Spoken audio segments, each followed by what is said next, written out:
Crisis and Absolutism, Europe's Political and Social Evolution, 1550 to 1750. Yeah. Could you bring me a projector to the, and set me up with a computer? In your computer, I have a flash drive. In your computer with access to the internet? I mean, I can get a laptop. I don't know. I can't promise it'll access the internet. It might down in the cafeteria, right? Yeah. Can you do that for me? Yeah. Like right now? Yeah. Okay, because I'm going to start. Fighting against the Huguenots were the Ultra-Catholics, an extreme group of French Catholics who supported the Valois dynasty that ruled France. The Bourbon Huguenots were led by a man named Henry of Navarre, who actually became king of France in 1594. Henry of Navarre converted to Catholicism and issued something called the Edict of Nantes in 1598, which made Catholicism the official religion of France, but also gave the Huguenots political and religious rights. Henry of Navarre, as the head of the Bourbon family and the first French king of that dynasty, was originally a Huguenot Calvinist who fought against the Catholic Valois dynasty in the French Wars of Religion.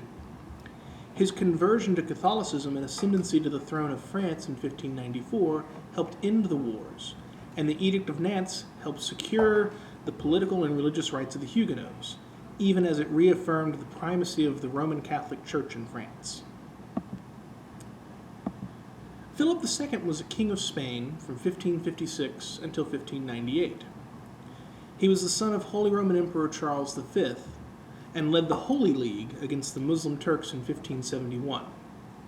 He also fought against William the Silent for control of the Netherlands and managed the largest European empire in the world. Philip II of Spain, son of the most powerful ruler of early modern Europe, Holy Roman Emperor Charles V, was a powerful monarch in his own right. He controlled Spain at the height of its imperial power, overseeing the Netherlands and Spain's colonies in the New World. He was married to Mary Tudor, daughter of the English king Henry VIII, and attempted to help return England to Catholicism in the early 1550s. He was also given the title Most Catholic King by the Pope. Philip's reign also witnessed Spain's fall from power after the disastrous invasion attempt against England in 1588. Elizabeth Tudor was the second daughter of Henry VIII. She ruled after her half-sister Mary, from the years 1558 to 1603. Elizabeth was moderate in her approach to religion, as the head of the Anglican Church, and in her approach to politics. She attempted to balance power in England and with the rest of Europe. Queen Elizabeth I, as she was known, was one of the most powerful and remarkable rulers of the early modern period. Not only did she rule for almost 50 years, she guided England to become one of the most powerful nations in Europe. In the late 1500s, Spain had an armada, a large fleet of warships. This Spanish armada attempted to invade England in 1588, but England's faster and more maneuverable ships defeated the Spanish. The defeat of the Spanish armada marked the beginning of the end of Spain as a major power and England's rise. The defeat of the Spanish Armada, the most powerful navy in Europe, in 1588 marked the end of Spanish domination in Europe and the rise of England as an international naval power. During the late 1500s, inflation was a considerable concern.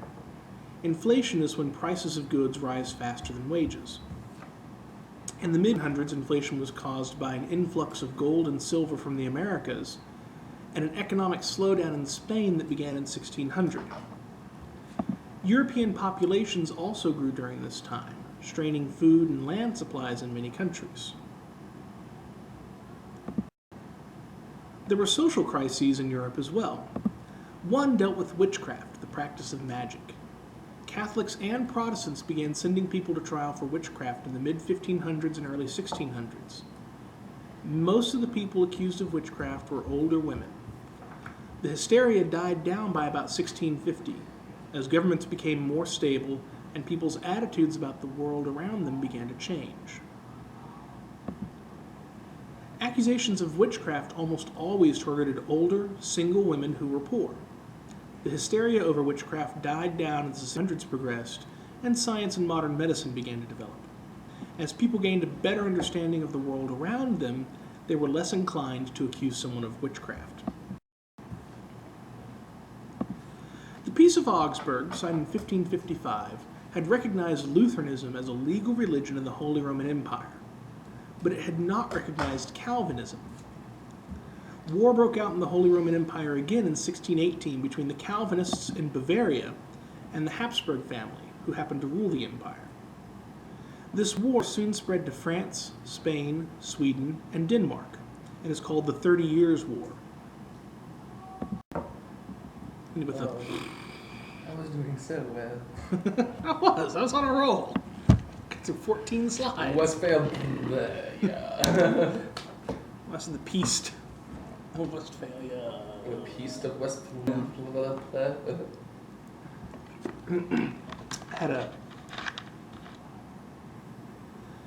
The Holy Roman Empire, which had never been very unified to begin with, completely fragmented following the 30 Years' War.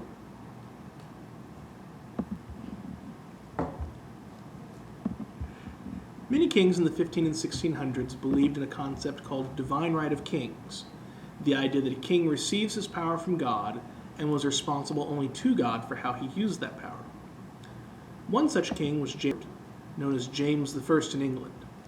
He was a cousin to Elizabeth I and became King of England after her death. He was also a Catholic. Parliament, which was led by Puritans who wanted to purify the Church of England of Catholicism, disagreed with James I over his belief in the divine. Before he was James I of England, he was King James IV of Scotland. James unified the two kingdoms, leading to the eventual creation of Great Britain and the United Kingdom. He also commissioned the King James Bible, one of the most well-known English translations of the Bible. James I was followed by his son, Charles I. Charles was not a popular ruler. During his reign, Parliament forced him to sign the Petition of Right, a document that promised the king would not try to create or collect taxes without the consent or permission of Parliament. Charles signed the document, dismissed Parliament, and promptly ignored the Petition of Right. Charles I viewed England as his own personal playground, a kingdom that existed only to provide him with tax money so he could do whatever he wanted. He only called Parliament when he absolutely had to, and actually spent several years ruling the country alone without Parliament in session. His resistance to working with Parliament and his disregard for the rights of the English people eventually led to the English Civil War in 1642. The English Civil War was a conflict between Charles I and Parliament that lasted from 1642 to 1649. In 1649, Charles was captured, put on trial, and executed by Parliament for treason. During the war, King Charles was supported by a group of individuals called Cavaliers, while Parliament was supported by a group called Roundheads, who were Puritans and were named for their haircuts, oddly enough. King Charles I was put on trial for treason in 1649. He refused to even acknowledge the court, arguing that as king, it wasn't possible for him to even commit treason. The court found him guilty anyway, and he was publicly executed on the 30th of January, 1649. Following the death of Charles I, Oliver Cromwell, the leader of Parliament's army and a Puritan, took control of England and instituted something called the Commonwealth, a republic with him as the leader. Cromwell turned England into a Puritan country then from 1650 until his death in 1658. Oliver Cromwell was the head of Parliament's new model army, the modernized English army created during Charles I's reign. Cromwell, like many other military officers and members of Parliament at the time, was a Puritan. When he took control of England during the Commonwealth period, he outlawed things such as music, theater, gambling, drinking, and basically anything else that might even be remotely fun. Following the death of Oliver Cromwell, Charles II, the son of Charles I, was asked by Parliament to return to the throne of England in 1660. Parliament ended up keeping a lot of power, and Charles focused on entertainment and the arts. He is often referred to as the Merry Monarch for his focus on and patronage of the arts. He sponsored artists, playwrights, musicians, and writers through massive galas and tried to remind everyone that he was not his father or Oliver Cromwell. Charles II was followed by his brother James II in 1685. James was openly Catholic. Parliament, concerned about the possibility of a Catholic succession, asked William of Orange from the Netherlands to come protect their religious rights. When William showed up in England with an army, James II fled the country in 1688, and Parliament offered the throne to William. This event became known as the Glorious Revolution, when the king changed hands without any bloodshed. When James II fled England in 1688, Parliament declared the throne vacant and offered it to William of Orange. William accepted, marking a swift and bloodless transition of power from the deposed James to the newly crowned William III.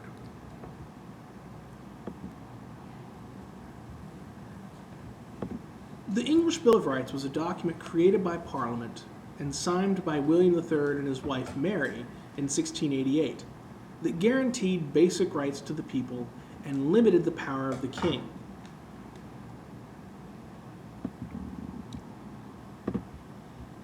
In France and many other countries across the European continent, absolutism, a system in which the ruler holds total and absolute power, was used. Absolutism is usually tied to the divine right of kings. One absolutist king was Louis XIII, who reigned from 1610 to 1643. Louis XIII became king when he was just a child, so the country was mostly run by his chief minister, a man named Cardinal Richelieu. Despite having a bad reputation from stories such as the Three Musketeers, Richelieu was actually a devoted advisor to Louis XIII, who ruthlessly put down a Huguenot rebellion during Louis's reign. Louis XIII came to the throne at the age of 4 and died in his early 40s. His major claim to fame was reviving the fashion of men wearing wigs.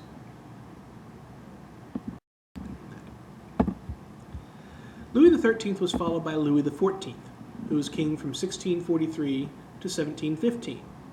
Like his father, Louis XIV became king at age 4.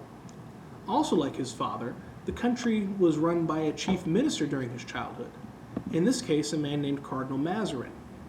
Mazarin ruled until 1661, at which point Louis XIV took control of his government from the nobles and distracted them with a very fancy court life.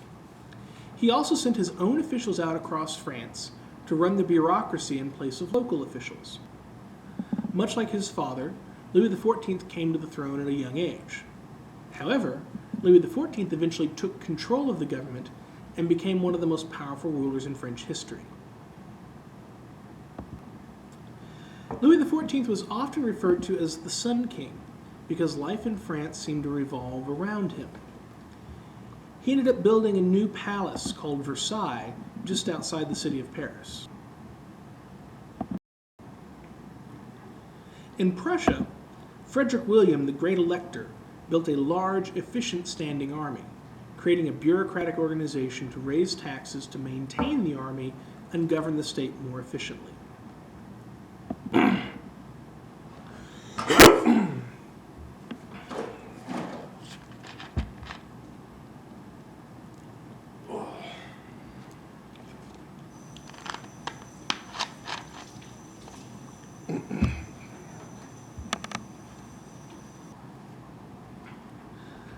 The Austrian Empire, also called the Habsburg Empire, was large and powerful on paper, but in reality was as weak as the old Holy Roman Empire.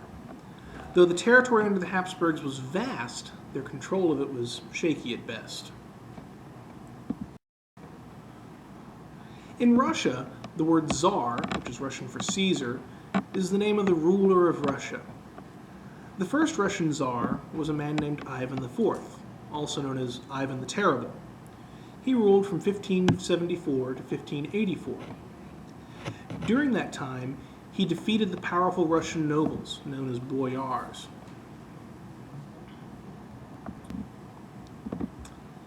Ivan IV was given to fits of terrible violent rage. In one such fit, he actually struck and killed his own son, also named Ivan, in 1581. This occurred after the Tsar had beaten his pregnant daughter-in-law for wearing immodest clothing and possibly caused her to miscarriage. The time of troubles, from 1598 to 1613, was a period when Russia was in a state of anarchy following the end of Ivan IV's dynasty. The time of troubles only ended when the Zemsky Sobar, the Russian National Assembly, chose Mikhail Romanov to be the new Tsar. Romanov Tsars would rule Russia from 1613 until the revolution in 1917. One of Ivan IV's other sons, Fyodor, succeeded his father as Tsar in 1584. Fyodor was possibly mentally disabled and was more interested in religion and, according to legend, traveling around Russia and ringing church bells than he ever was in politics. His sudden death ended a ruling dynasty, the Rurk, and started the time of chaos and disorder in Russia known as the Time of Troubles. One of the best-known Russian czars was a man named Peter the Great, who was czar from 1689 until 1725.